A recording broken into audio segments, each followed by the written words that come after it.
किया। अभी आपको बताएं कि चीन से गैर कानूनी तौर पर हांगकांग जाते हुए 2 पाकिस्तानी शहरी मारे गए हैं। मुबैना तौर पर दोनों पाकिस्तानी चीनी शहर शेंजियन से हांगकांग जा रहे थे, जिन्हें फायरिंग करके हलाक कर दिया गया। जराई बताते हैं कि जांबाग अफराद में अटके रिहायशी खान दानिश और मोहम्मद शामिल हैं। मजीद जानते हैं डॉन न्यूज के नुमाइंदे सनाउल्लाह खान से। सनाउल्लाह, वाकये से मुतालिक मजीद आगाह कीजिएगा।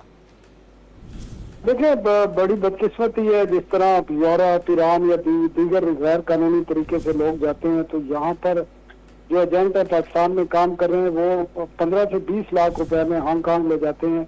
उनका पहला चीन का वीजा लगवाया जाता है। चीन में वहाँ पे एक इलाका है शीजान, जो हांगकांग की बॉर्डर पे है, वहाँ पर जंगल है, वहाँ से इनको क्रॉस कराया जाता है। अब जो पाकिस्तानी कॉन्सुलेट है ग्वांजू में, वहाँ पर सर खाने में 2 लाशें लाई गई हैं जो पाकिस्तानी नौजवान है, जिनके नाम आपने बताया अटक के हैं, खान दानिश और मोहम्मद इनके नाम है, दोनों के, जिनके पासपोर्ट भी अवेलेबल है। और ये जंगल की वीडियो भी आप देख सकते हैं, जिस जंगल से वो क्रॉस किया गया और इनको गोली लगी हुई है।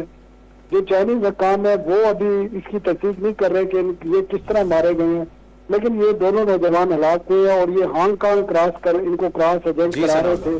वहाँ पर कुछ गिरफ्तारियां भी की गई है चाइना में, और जो पाकिस्तानी फॉरेन ऑफिस है। बहुत शुक्रिया सनाउल्लाह खान अपडेट करने के लिए।